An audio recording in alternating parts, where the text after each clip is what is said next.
The fluorescent lights above the bakery counter buzzed with that persistent hum that had become the soundtrack to my exhaustion. I could feel it vibrating through my skull, mixing with a headache that had taken residence there 3 days ago and refused to leave. My fingers trembled slightly as I gripped the edge of the glass display case, the cool surface grounding me, reminding me I was still standing, still breathing, still here. "I'm so sorry," I whispered, my voice cracking on the last syllable. The words tasted like ash in my mouth. "I need to cancel the birthday cake order, the one for tomorrow, under Sarah Mitchell." The bakery girl couldn't have been more than 19, with perfect skin and eyes that had never known real worry. Blinked at me with something between confusion and pity. Behind her, rows of pristine cakes sat in refrigerated glory, their frosting swirls and fondant decorations mocking me with their perfection. Somewhere in that chilled case was supposed to be Tommy's cake, Superman theme, blue and red, his favorite. "Oh." She clicked her pen nervously. "Are you sure? It's already decorated. We'd have to charge you a cancellation fee." "I understand." My throat constricted. I couldn't look at her anymore, couldn't bear to see the judgment or the pity or whatever emotion would flicker across her young, untroubled face. My eyes dropped to my worn sneakers, the left one held together with fabric glue, the laces frayed beyond repair. I don't have the money. I thought I would, but..." The words died. What was the point of explaining? That the overtime shift I'd been counting on got cut? That Tommy's prescription cost twice what I'd budgeted? That choosing between your child's medication and his birthday cake wasn't really a choice at all, but it still felt like carving out a piece of your own heart with a dull knife. The bell above the bakery door chimed, a bright, cheerful sound that belonged to a different world. Cold November air swept in, carrying the scent of rain and something else. Something expensive. Leather. Cedar. The kind of cologne that cost more than my monthly grocery budget. I didn't turn around. Couldn't.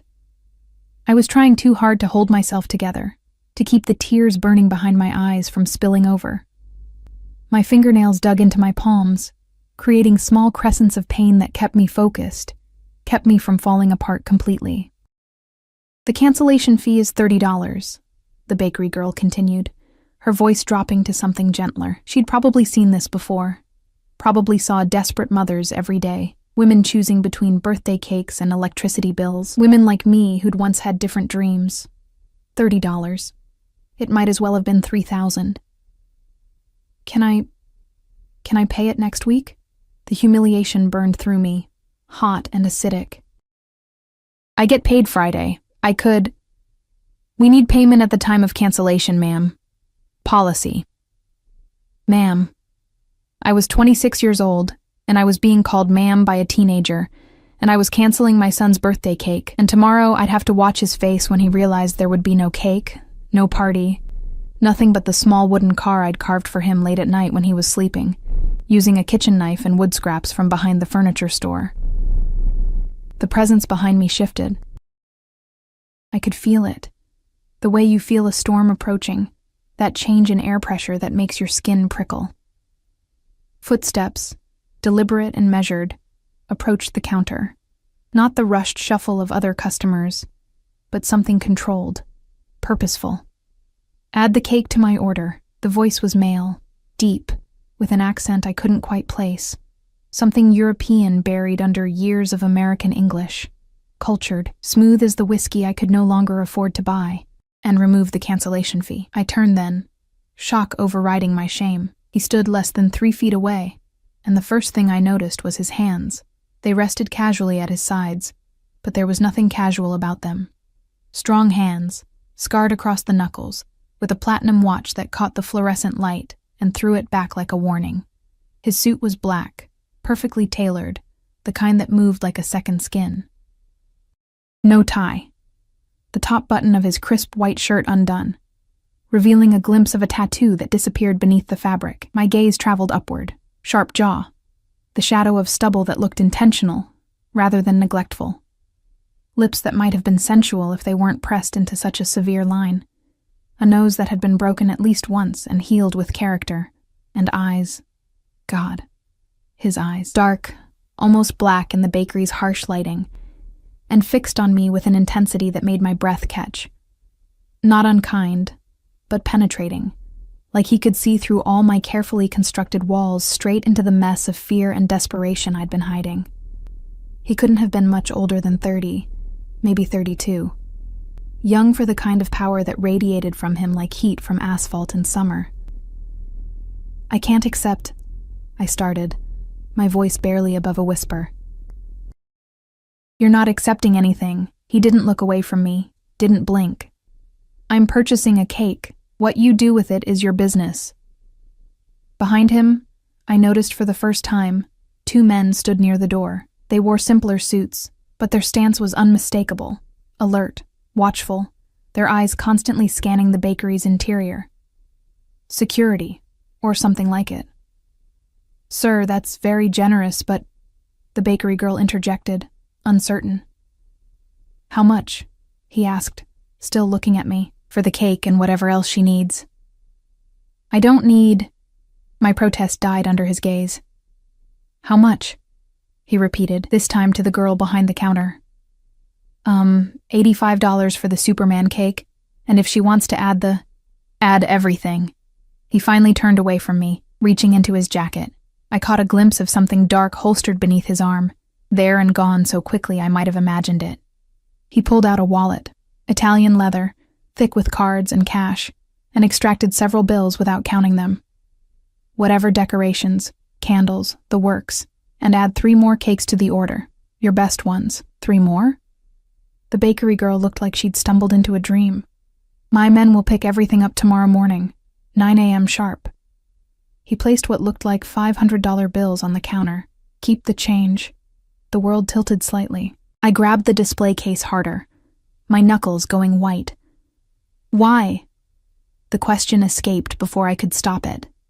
"Why would you—" He turned back to me, and this time something flickered in those dark eyes. Not pity. Something else. Something that made my pulse quicken, for reasons I didn't want to examine. "Every child deserves a birthday cake." His voice dropped lower, meant only for me. Especially when his mother would give anything to provide it. How did he know I had a son? Had he heard the whole conversation? Heat crept up my neck, shame and something else, awareness, uncomfortable and electric, making my skin flush. "I can't repay you. The admission cost me everything. I'm not asking you to." He studied my face like he was memorizing it, cataloging every detail. The dark circles under my eyes, the chapped lips, the way my coat hung too loose on my frame from weight I'd lost and couldn't afford to regain. "What's your name?" I shouldn't tell him. Every instinct screamed warning. Men who carried guns and traveled with security details and threw around $100 bills like singles weren't safe, weren't normal, weren't the kind of people someone like me, invisible, struggling, barely holding on, should ever interact with. "Sarah," I whispered. "Sarah Mitchell. Sarah." He repeated it slowly, like tasting wine. "How old is your son?" "He'll be 7. Tomorrow." Something crossed his face then, too quick to read. Pain? Memory? It vanished before I could identify it. 7 is a good age. He reached into his pocket again, and I tensed, but he only pulled out a business card, matte black, with silver lettering I couldn't read from where I stood. He held it out to me. "If you ever need anything, Sarah Mitchell, you call that number." "I don't understand." "You don't have to." His fingers brushed mine as I took the card, the contact lasting a fraction of a second. But I felt it everywhere. Warmth and danger and something that made my heart stutter. "Just know that you can." He stepped back, buttoning his suit jacket with practiced efficiency. His men moved simultaneously, one opening the door, the other scanning the street outside. "Wait," I called out, my voice stronger than I felt. "I don't even know your name." He paused at the threshold, November wind catching his dark hair. A slight smile touched his lips, but it didn't reach his eyes. "Nikolai." He said it like a confession. Nikolai Volkov. Then he was gone, sliding into the back of a black SUV with tinted windows that had appeared at the curb as if summoned. The vehicle pulled away smoothly, expensive and silent, leaving only the scent of his cologne and the impossible reality of what had just happened.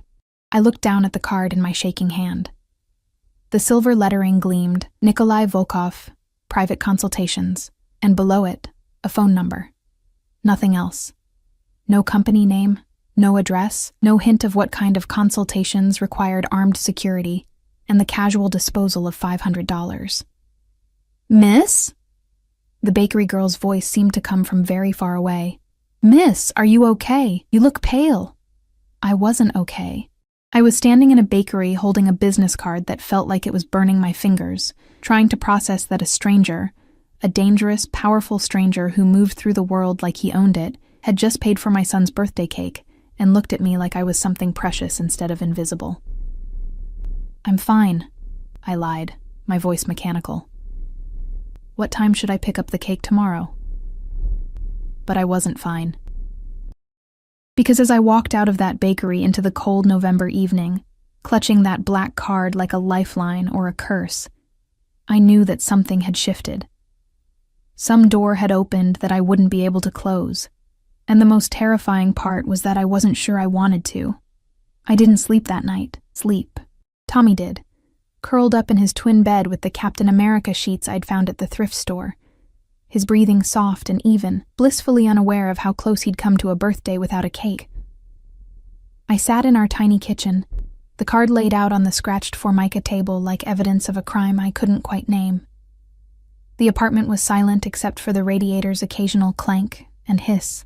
Our neighbor's television murmured through the thin walls, some late-night show with canned laughter that felt obscene in its cheerfulness.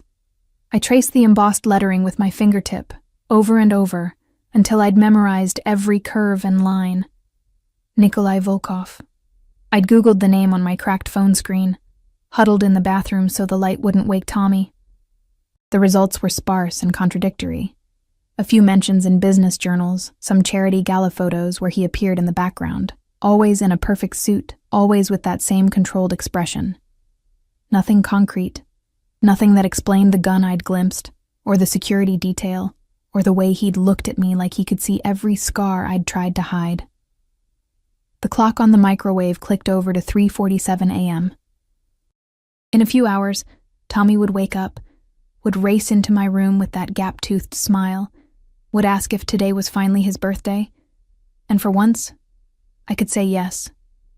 Yes, there would be cake. Yes, there would be something special. Yes, I hadn't failed him completely. But the relief was tangled with something darker, something that coiled in my chest like smoke. I didn't know Nikolai Volkov. Didn't know what he wanted, or why he'd helped me, or what private consultations meant in a world where men carried guns under $1,000 suits. My phone buzzed, startling me so badly I knocked over the empty coffee mug beside it. Unknown number. My heart kicked against my ribs as I opened the message. The bakery will deliver the cakes at 2 p.m. No charge. Happy birthday to your son, N. I stared at the screen until my eyes burned. He'd arranged delivery. Had somehow gotten my address. That thought should have terrified me, but instead, I felt something warm and dangerous unfurl in my stomach. He was thinking about Tommy's birthday. About making it easier for me. My fingers hovered over the keyboard. I should thank him. Should maintain some kind of polite distance. Should not, under any circumstances, engage with a man who made my survival instincts scream warning, and my traitorous body respond with something that felt too much like want. Thank you. You didn't have to do this. I typed and deleted it 3 times before finally hitting send. The response came within seconds. He was awake too. I know. Sleep, Sarah. Tomorrow is important. How did he know I wasn't sleeping? I looked around my kitchen instinctively, checking the windows, the shadows. Ridiculous. Paranoid. But his words felt too knowing, too intimate for a stranger. I can't. I typed before I could stop myself. 3 dots appeared, disappeared, appeared again. Why? Because a dangerous man had looked at me like I mattered. Because for the first time in 3 years, someone had seen me, really seen me, and hadn't looked away. Because I was scared and confused, and something in his eyes had made me feel safe and threatened in the same breath. Too much on my mind, I wrote instead. Then, let me take something off it. The delivery is handled. The cakes are handled. All you need to do is watch your son be happy. Can you do that? Tears pricked my eyes, hot and unexpected. When was the last time someone had tried to take care of me? When had anyone asked what I needed instead of what I could give? Yes, I sent back. Good. Now sleep, Sarah. That's an order. I should have been offended by the command. Instead, I found myself smiling, exhausted and bewildered, as I finally crawled into bed. The next morning arrived in a chaos of excitement. Tommy bounced on my bed at exactly 6:32 a.m., his dark hair, so much like his father's, a fact that used to hurt but now just existed, sticking up in every direction. Mama, is it my birthday? Is it really? I pulled him into my arms, breathing in the scent of his strawberry shampoo, feeling his small heart beat against my chest. It's really your birthday, baby. 7 years old, my big man. Do I get presents? His eyes were wide, hopeful in a way that broke something in me. You get something even better. I kissed his forehead. You get a surprise.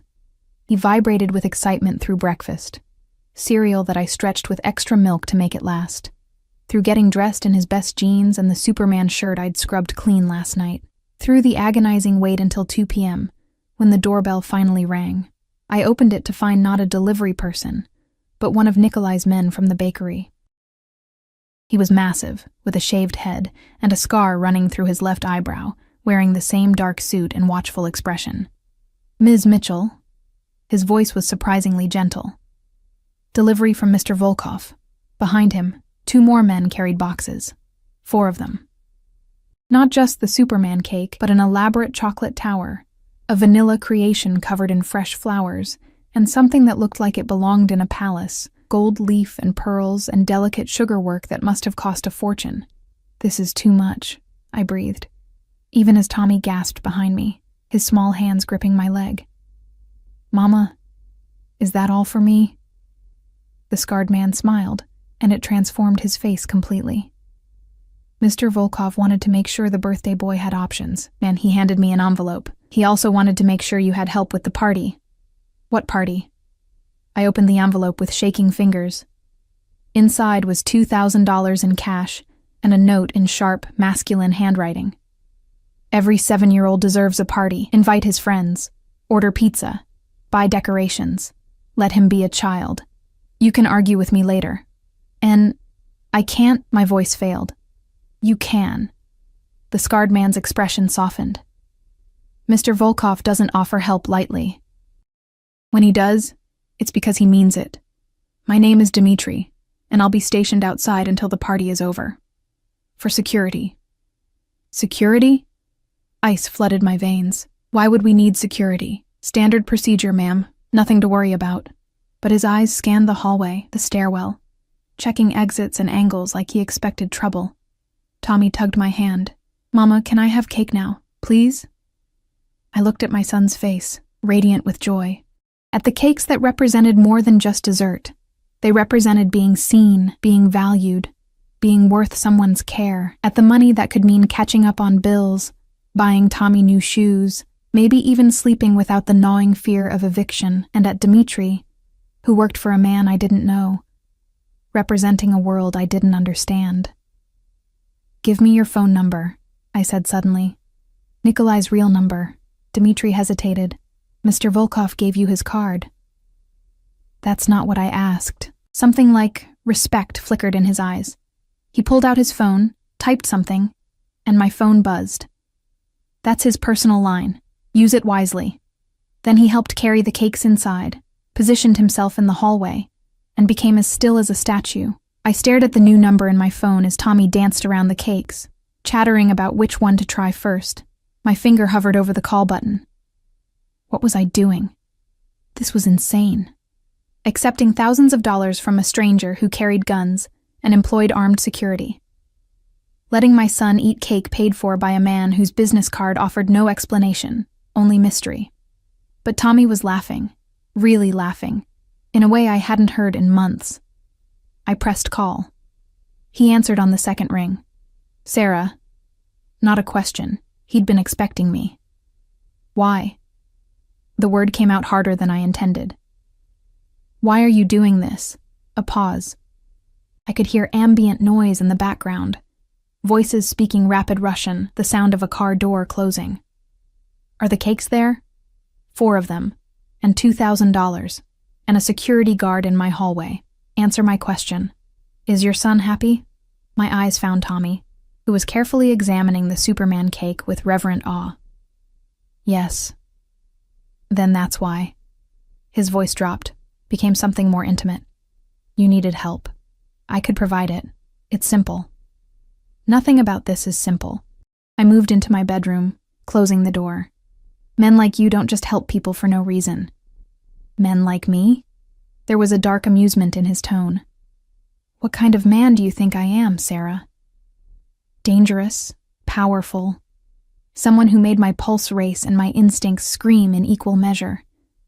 I don't know. That's the problem. Then let me take you to dinner, tomorrow night. Let me explain. I don't have anyone to watch Tommy. Dimitri's wife is a retired school teacher. She has grandchildren. She'd be happy to stay with your son. In your apartment, where he's comfortable. He'd thought of everything, anticipated every objection. It should have felt controlling. Instead, it felt like being caught in a current too strong to fight. One dinner, I heard myself say, and you answer my questions, all of them. Deal. I could hear the satisfaction in his voice. I'll send a car at 7. Wear something comfortable. And Sarah? Yes.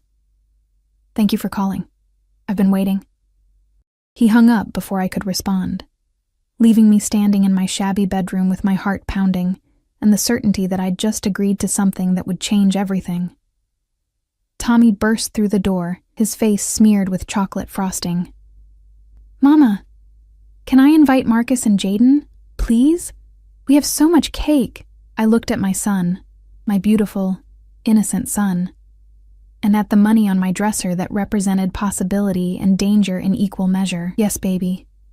You can invite whoever you want. As I helped him craft invitations on scrap paper, as neighbors started arriving with wide eyes and delighted children, as our cramped apartment filled with laughter and sugar-high chaos, I felt Dimitri's presence in the hallway like a promise, or a warning.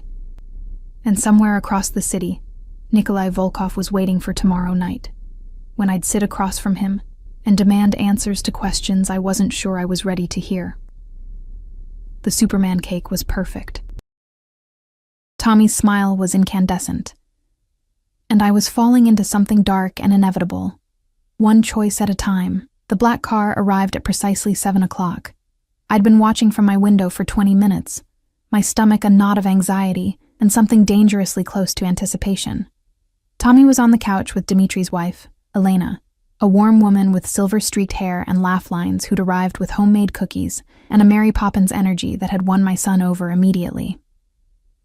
You look beautiful, dear, Elena said, as I emerged from my bedroom for the 3rd time, still uncertain about the dress I'd chosen. It was the only one I owned that wasn't for work. A simple navy blue sheath I'd bought years ago for a job interview that never panned out. I'd paired it with my only heels, the ones I'd resoled twice and attempted something with my hair beyond the perpetual ponytail. I looked terrified, I corrected, checking my reflection in the darkened television screen. That too. She smiled knowingly, but Mr. Volkov is a good man. Intimidating, yes, but good where it counts. I wanted to ask her how she knew him, what she'd seen, what secrets she carried about the man who'd upended my world in 48 hours.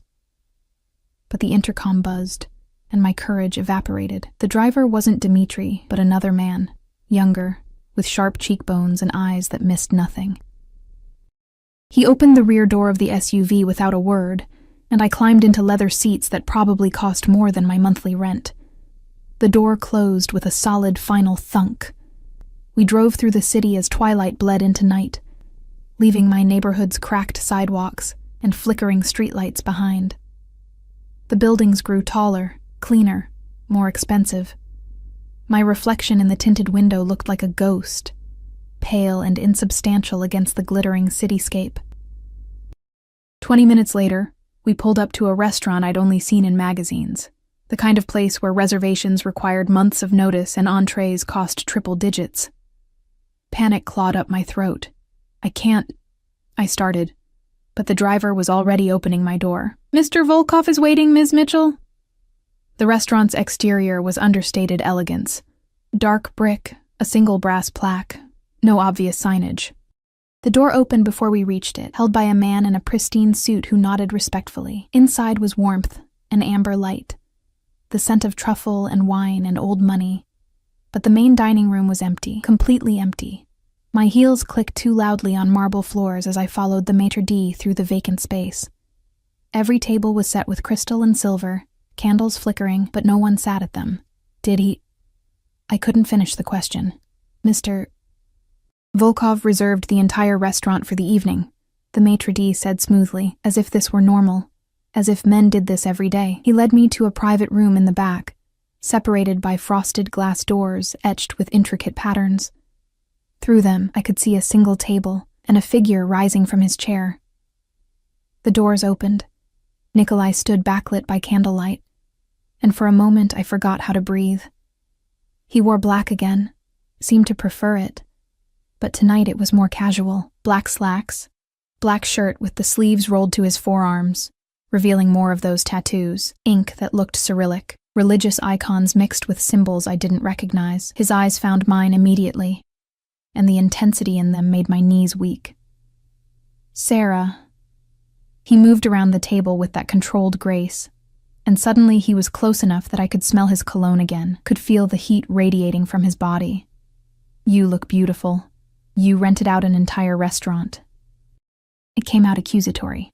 I wanted privacy, to talk without interruption.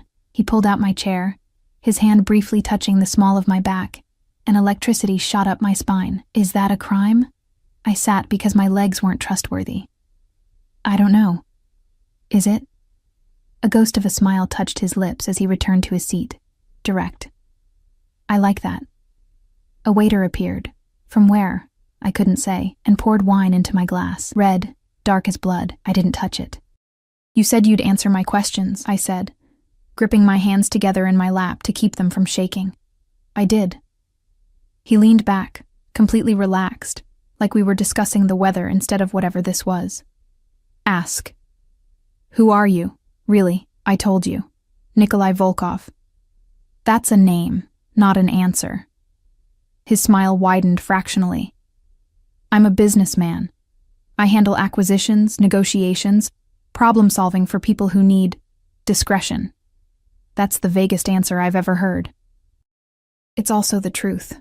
He picked up his wine, swirled it, watching me over the rim. "Though perhaps not the complete truth you're looking for. The gun," I said bluntly. "The security. The way people look at you like you're dangerous. What business requires all that?" He set down his glass very carefully. For a long moment, he just studied me, and I forced myself not to look away, not to flinch. "The kind of business that exists in the spaces between legal and necessary," he said finally. "I protect people. I solve problems that the police can't or won't touch.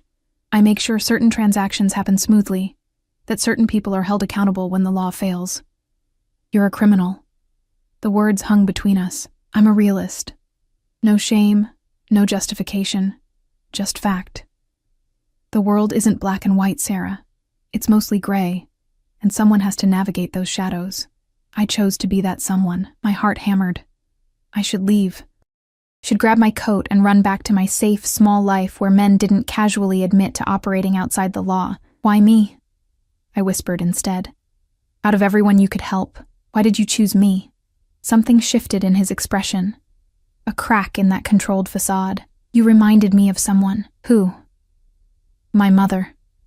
The words were quiet, weighted with old pain. She was alone, struggling to raise me after my father was killed. I watched her sacrifice everything.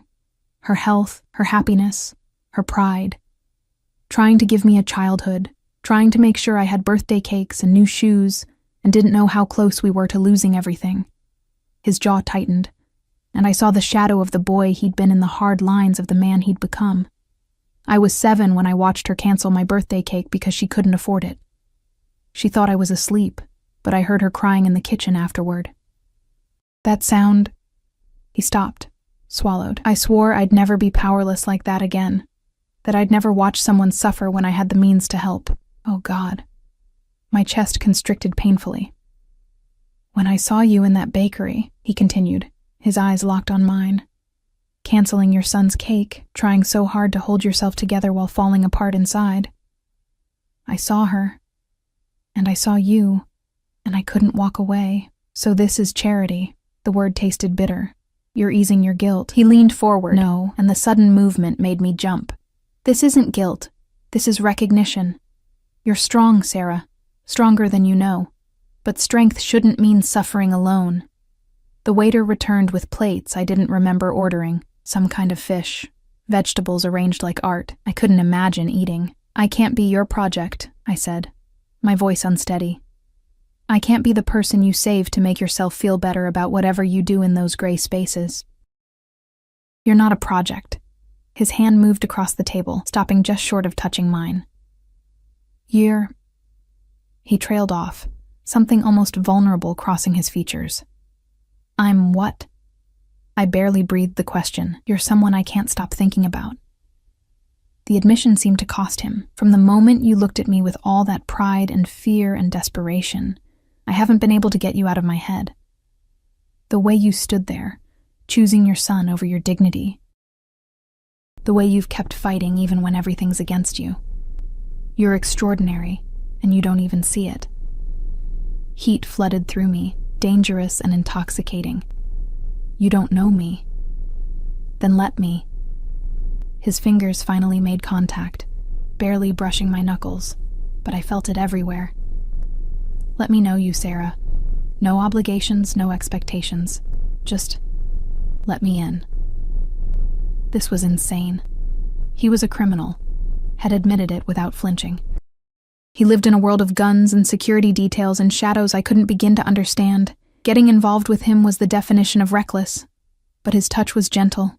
His eyes held mine with an honesty that felt more real than anything I'd experienced in years. And God help me. I was so tired of being alone.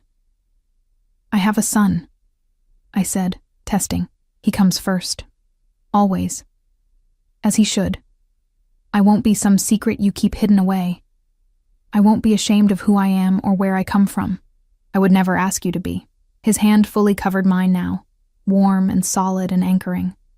I want people to see you with me. I want them to know you're under my protection. Protection? The word snagged. From what? His expression darkened. My world has enemies, Sarah. If people know you matter to me, there could be risks. I need you to understand that before this goes any further. Fear spiked, cold and sharp. You're saying my son could be in danger because of you? I'm saying I would never let anything happen to either of you. His grip tightened slightly. Dimitri outside your apartment? That's not temporary. If you choose this, choose me. You'll both have protection. Always. No one touches what's mine. What's mine. The possessiveness should have alarmed me. Instead, it sent a thrill down my spine that I couldn't explain or excuse. This is crazy, I breathed. Yes. He turned my hand over, his thumb tracing my palm, the calluses there from years of hard work. But tell me you don't feel it too, this pull between us. Tell me I'm alone in this. I couldn't. Because I did feel it. Had felt it from that first moment in the bakery when his eyes had seen past all my armor straight to the raw, desperate woman beneath. I felt it now, sitting in this empty restaurant while he held my hand like it was something precious, looking at me like I was the only person in the world. I feel it, I admitted, and something fierce and triumphant flashed in his eyes. Then have dinner with me. Talk to me. Let me court you properly the way you deserve. Court me? A surprised laugh escaped. People don't say that anymore. I do. He raised my hand to his lips, pressing a kiss to my knuckles that sent fire through my veins. Because you deserve romance, Sarah. Deserve to be cherished, not just survived with. Let me show you what that looks like. The waiter appeared again, refilling wine, adjusting candles, disappearing into shadows. The food sat untouched between us, growing cold, but neither of us moved to eat. "One condition," I said, my voice steadier than I felt. "You're honest with me. Always. I don't need to know every detail of your business, but don't lie to me. I've had enough lies for one lifetime." Darkness flickered across his face. Tommy's father didn't stay, didn't care, taught me that pretty words mean nothing without action. Then watch my actions. He still held my hand, his thumb moving in slow circles that made it hard to think. "I'll prove to you that I'm different, that when I give my word, I keep it." We finally ate, though I barely tasted anything. We talked about his mother, who died when he was 15, leaving him alone to navigate the criminal empire his father had built. About my dreams of becoming a teacher before Tommy came along and reality intervened. About books and music and the strange intimacy of sharing truths in candlelight. When the car dropped me home at midnight, Elena reported that Tommy had been perfect, was sleeping peacefully, and that she'd be happy to sit again any time. As I locked the door behind me and leaned against it, my lips still tingling from the brief, devastating kiss Nikolai had given me before I left, I realized I'd crossed a threshold I couldn't uncross. I'd let the devil in, and God help me. I wanted to see where he'd lead. The flowers arrived the next morning. Not a simple bouquet, but an explosion of white roses, at least 3 dozen, arranged in a crystal vase that caught the morning light and scattered rainbows across my kitchen wall. The card was simple, written in that sharp handwriting I was beginning to recognize, "For making last night the best evening I've had in years. Dinner again Friday?" And Tommy stood on a chair, trying to count the petals, his cereal forgotten. "Mama, who sent these? Are they for your birthday too?" "A friend," I said, the word feeling insufficient and dangerous all at once. My phone buzzed. Nikolai, because of course it was. Did they arrive safely? I photographed Tommy examining the flowers with scientific intensity and sent it without thinking. "He's trying to count them. This is too much. Nothing is too much for you. Say yes to Friday." My fingers hovered over the keyboard. This was moving fast. Too fast. 3 days ago, I'd been invisible, drowning, alone. Now I had roses in my kitchen, and a man who looked at me like I was worth something asking me to dinner again. Yes, but somewhere less extravagant. Impossible. "You deserve extravagance. I'll pick you up at 7. I should have argued. Should have established boundaries, maintained distance. Instead, I found myself smiling at my phone like a teenager. The next 3 days passed in a blur of normalcy, punctuated by moments that felt anything but normal. Dmitri remained stationed outside our building, "just until Mr. Volkov is satisfied with the security assessment," he'd said, which explained nothing and everything. Neighbors whispered, curious about the well-dressed man who'd appeared on our floor like a designer-clad guardian angel. Nikolai texted throughout each day, never intrusive, never demanding, just there.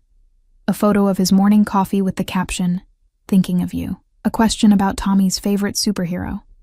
A link to a news article about teacher scholarships with the message, "Something to consider."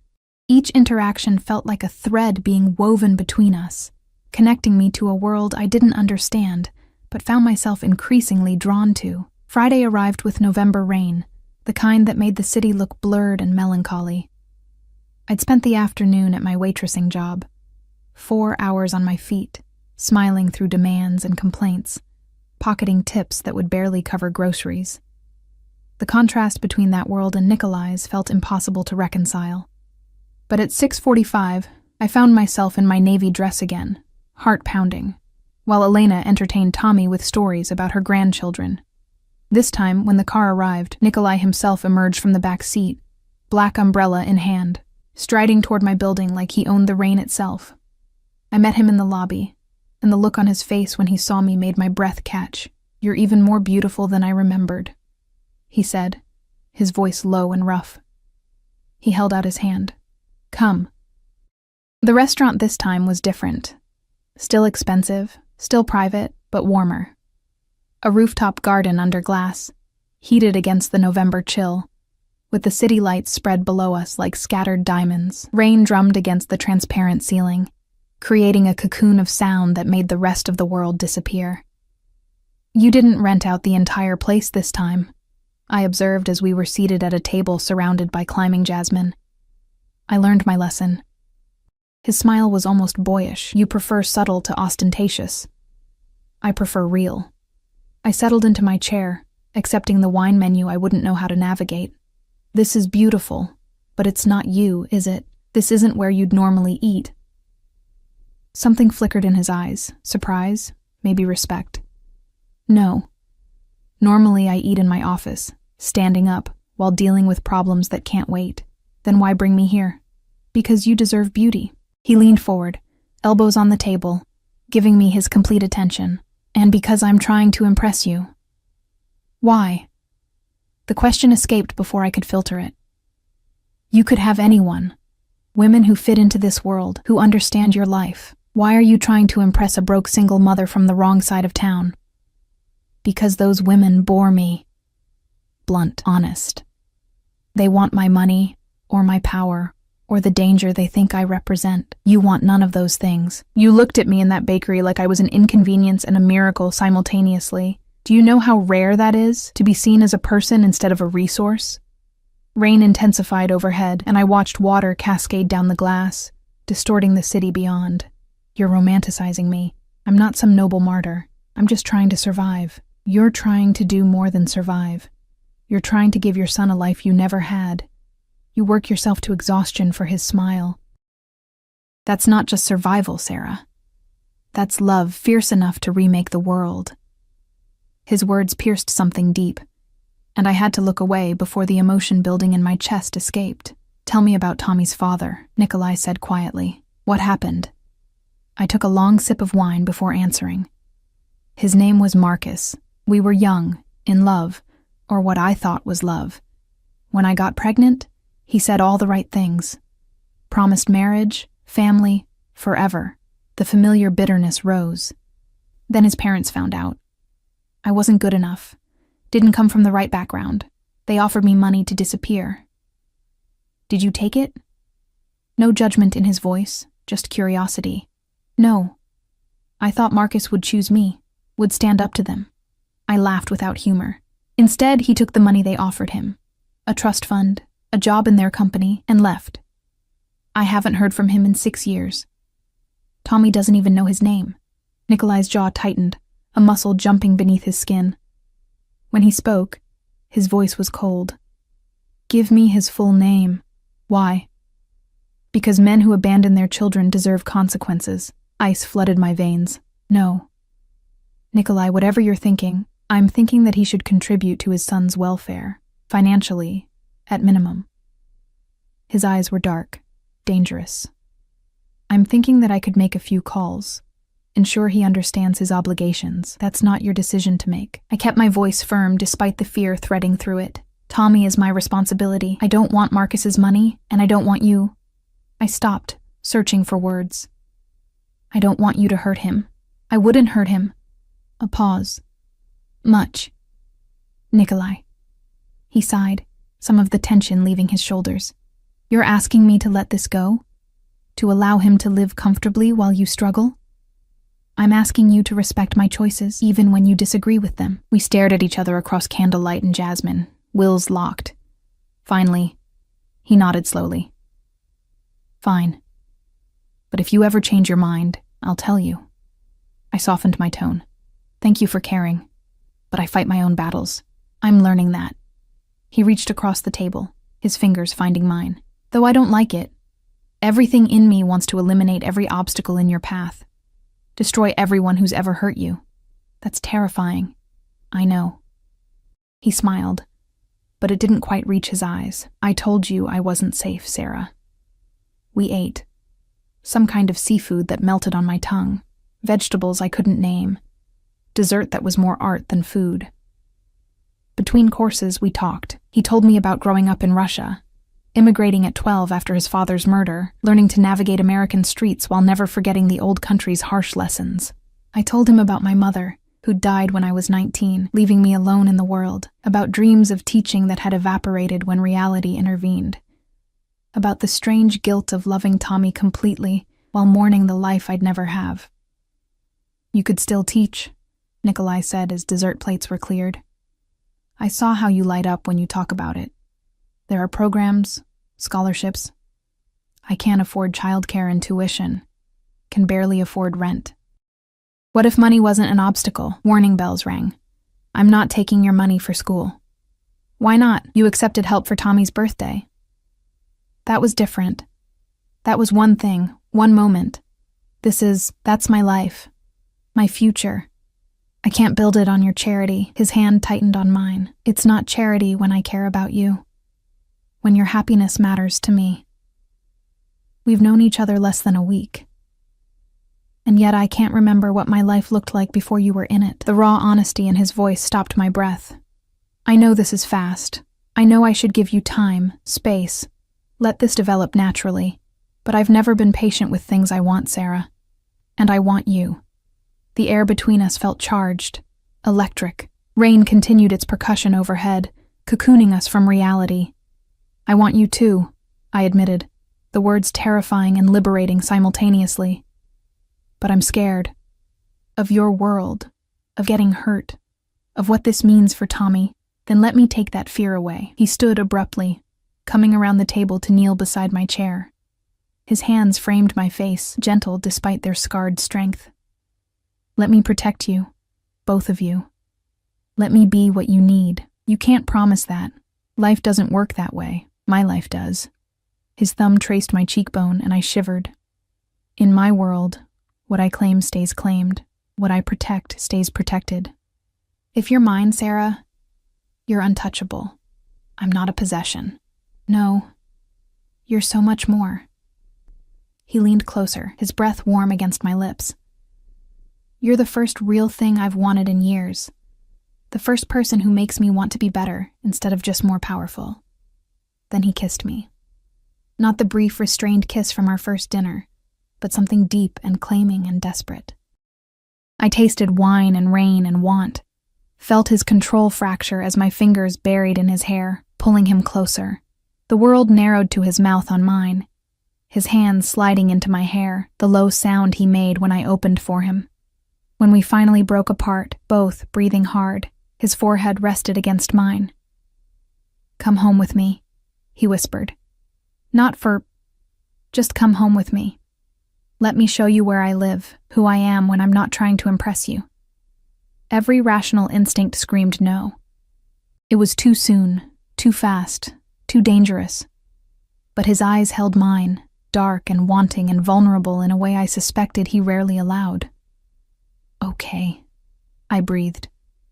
His smile was brilliant and brief before he kissed me again, harder this time, like he was sealing a promise neither of us had fully articulated, as the car drove us through rain-slicked streets toward whatever came next. His hand never left mine, and I realized I'd stopped thinking about exits, stopped planning my escape. For better or worse, I was falling, and Nikolai Volkov was right there, ready to catch me or drag me down with him. Either way, I couldn't bring myself to let go. His home wasn't what I expected. The building itself was imposing, a converted warehouse in a neighborhood that had gentrified beyond recognition. All exposed brick and massive windows overlooking the river. Security was subtle but present. Cameras, a doorman who nodded respectfully as we entered, card reader access to a private elevator. But when the elevator doors opened directly into his penthouse, I found myself in a space that felt almost lived in.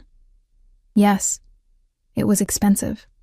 Floor-to-ceiling windows, original artwork, furniture that probably cost more than I'd earn in 5 years. But there were also books scattered on the coffee table, a half-empty glass of whiskey on the kitchen counter, a worn leather jacket thrown over a chair. Signs of an actual person, not just wealth. This is home, Nikolai said, watching my reaction carefully. He shrugged out of his suit jacket, draping it over the back of a chair. And suddenly he looked younger, less intimidating. Just a man in his home, wanting me to see him clearly. I walked to the windows, drawn by the view. The city sprawled below, lights reflecting off the rain-dark river. From up here, everything looked small, manageable. Not the chaotic struggle I navigated daily, but something almost beautiful. I grew up in a one-bedroom apartment with cockroaches and a landlord who shut off the heat every winter, Nikolai said quietly, coming to stand beside me. My mother and I shared the bedroom. I slept on a mattress on the floor. He gestured at the space around us. This was impossible. A dream so far beyond my reach I couldn't even articulate it. I looked at him, seeing the shadow of that boy in the hard-won success of the man. When did it change? I asked. When I was 16. A man named Victor saw potential in me, saw that I was smart, ruthless when necessary, and willing to do what others wouldn't. His jaw tightened. He brought me into the organization, taught me the business. Within 5 years, I'd taken over his territory. Within 10, I'd expanded operations across 3 states. And Victor? Retired comfortably to the Mediterranean. We still talk monthly. A slight smile. Not everyone in my world ends in violence, Sarah. Some stories have happy endings. He moved to the kitchen, pulled out a bottle of wine that probably cost more than my monthly rent. Poured 2 glasses without asking, handed me one. "Tell me what you're thinking," he said. "I can see your mind working." I took a sip, letting the wine ground me. "I'm thinking about Tommy, about what it means if I let this continue. If I let you into our lives. And I'm terrified. The admission cost me, but I forced it out. What happens when he gets attached to you? When he starts to depend on you being there? What happens when your world catches up to us? When some enemy decides we're a weakness to exploit?" Nikolai set down his glass very deliberately. "Come with me." He led me down a hallway to a room I hadn't noticed before. When he opened the door, I gasped. It was an office, clearly his workspace, with a massive desk, multiple monitors, filing cabinets with serious locks, but along one wall was something that made my throat close up. Photographs. Dozens of them, professionally framed. His mother, young and beautiful, smiling at the camera with a small, dark-haired boy on her hip. That same boy at various ages, 7, 10, 13, always with his mother, always looking at her like she hung the moon.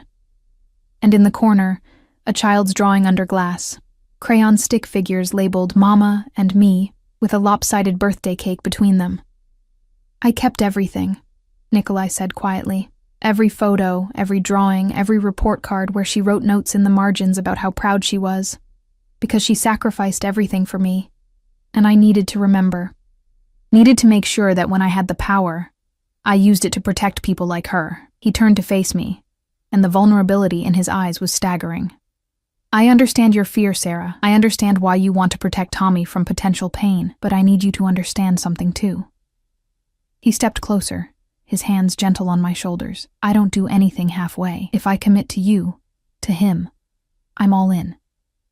Not just for now, not just until it gets difficult. Forever." "You can't promise forever. Watch me." His intensity was almost frightening. "I've built an empire from nothing. I've survived enemies who wanted me dead, betrayals that should have destroyed me. If I say I'll protect you and your son, I will. If I say you're mine, you are. And nothing will change that." His hands slid up to frame my face, thumbs brushing my cheekbones. "I'm asking you to trust me," he said, his voice rough. "I know I haven't earned it yet. I know my world is dangerous and my past is violent, but I'm asking you to give me a chance to prove that I can be what you need. What Tommy needs."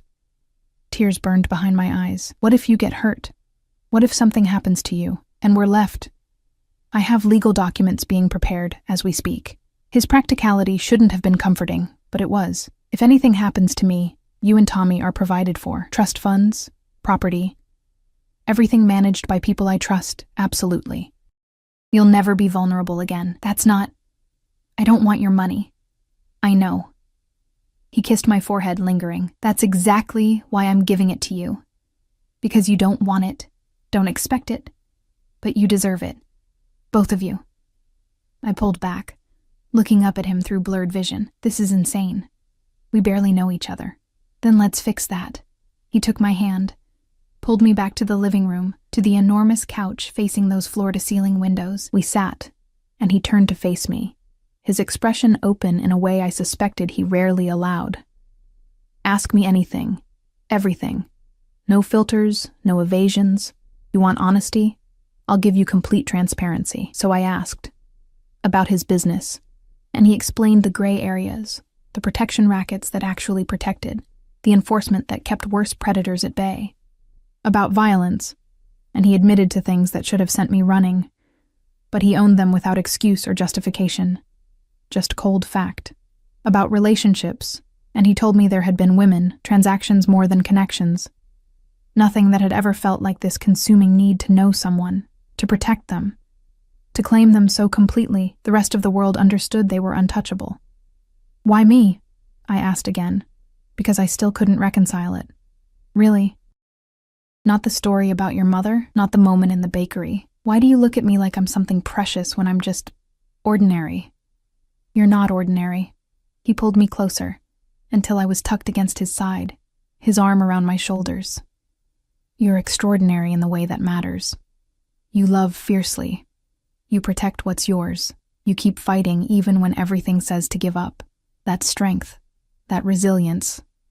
His voice roughened. That's what drew me. That's what made me look at you and think, her. She's the one who could stand beside me instead of behind me. I tilted my head back to look at him. I don't know how to be in your world. You don't have to be in my world. You just have to be in my life. His hand came up, fingers threading through my hair. I'll keep the darkness away from you. You and Tommy, you'll have normal, safe, everything you deserve. I'll be the bridge between worlds. That sounds lonely for you. Something shifted in his expression. Surprise, maybe, that I'd thought about his needs. It won't be lonely if you're waiting when I come home. The words hung between us, weighted with implications neither of us was quite ready to voice. I should get back, I said, though I didn't move. Tommy will wake up wondering, stay. His arms tightened slightly, just a little longer. Let me hold you. So I stayed, tucked against his warmth while rain continued its symphony against the windows. We talked about nothing important, favorite movies, worst jobs, the embarrassing stories everyone accumulates. Normal conversation, the kind that built foundation instead of just intensity. Somewhere around midnight, I must have dozed off, because I woke to Nikolai carrying me to his car, his jacket draped over my shoulders. I can walk, I mumbled, still sleep-fogged. I know. He settled me in the back seat, slid in beside me, but I wanted to carry you. The drive back to my neighborhood felt too short. When we pulled up to my building, Dmitri was still there, standing sentinel like he'd never left. Nikolai walked me to my door, his hand warm on the small of my back. At my threshold, he turned me to face him. I meant what I said, all of it. His hands cupped my face, and the tenderness in his touch made my chest ache. You're mine now, Sarah, and I take care of what's mine. Possessive, I said, but there was no heat in it. Completely. He smiled, slow and dangerous and devastating. Get used to it. Then he kissed me, deep and thorough and claiming, until I was boneless against him, my fingers clutched in his shirt. When he finally pulled back, his eyes were dark with want barely restrained. I'll call you tomorrow, he said, his voice rough. Sleep well. I watched him walk away, watched the elevator doors close on his intense gaze. Inside my apartment, Elena was asleep on the couch, and Tommy was curled up in his bed, peaceful and safe. I stood in my kitchen, touching my lips where I could still feel Nikolai's kiss, and tried to process what I'd just agreed to, what I'd let into our lives. The next morning, I woke to my phone buzzing, not a text, but a notification from my bank. My account, which had held exactly $347, now showed a balance of $50,347. I called Nikolai immediately, my hands shaking with anger and something else. Good morning, he answered, sounding pleased with himself. What did you do? I took care of you. Isn't that what we discussed? We discussed you respecting my choices. Not just, Nikolai, I can't accept this. You can, and you will. His voice turned firm. That money is for Tommy's future, for your bills, for you to breathe without drowning. It's not charity, Sarah. It's me taking care of what's mine. I'm not mine, he repeated, implacable. You accepted that last night. This is what it means. I provide, I protect. I make sure you never have to choose between your son's medicine and his birthday cake again. I wanted to argue, wanted to maintain my independence, my pride, But God, the relief of seeing that number, of knowing Tommy's needs were covered, of having a buffer against the constant crisis. "This doesn't mean I'm going to stop working," I said finally. "I would never ask you to," his tone softened. "But maybe you can work because you want to, not because you'll be homeless if you don't. Maybe you can consider that teaching program. Maybe you can actually rest occasionally." Tears spilled over, and I swiped at them angrily. "You're impossible. I'm yours. Simple, final. Get used to that too." Over the following weeks, my life transformed in ways both subtle and profound. Nikolai was a constant presence, not smothering, but there. Daily calls, frequent visits, integration into Tommy's life that was so natural, my son started asking when Nick would come over. He taught Tommy chess on my kitchen table, his patience infinite as he explained strategies. He showed up at my waitressing job and left tips that made my boss suspicious. He bought Tommy new shoes without asking, claiming he'd seen them and thought of my son. The security remained. Dmitri became a fixture, eventually bringing Elena around so often that Tommy had adopted grandparents he'd never had before, and Nikolai kept his promises. When my landlord tried to raise my rent illegally, it was handled. Suddenly, my lease was revised with protections I hadn't negotiated. When my car broke down, a newer model appeared in my parking spot. When I protested, Nikolai simply said, "I'm taking care of what's mine," and kissed me until I forgot why I was arguing. 2 months after that first meeting in the bakery, Nikolai asked me to move in with him. I said yes, because somewhere between the birthday cake and the business card, between his confessions and his control, I'd fallen completely in love with the dangerous man who looked at me like I was his salvation. And when I finally told him I loved him, standing in his kitchen while Tommy played in the next room, he pulled me close and whispered, "I loved you from the moment you tried to cancel that cake. I just had to wait for you to catch up." Our life wasn't perfect. His world still had dangers, still had moments that reminded me who he was and what he did. But he kept his darkness away from us, kept Tommy and me safe in the light he'd built. And every year on Tommy's birthday, there were 4 cakes. A reminder of where we'd started and a promise of everything we'd become.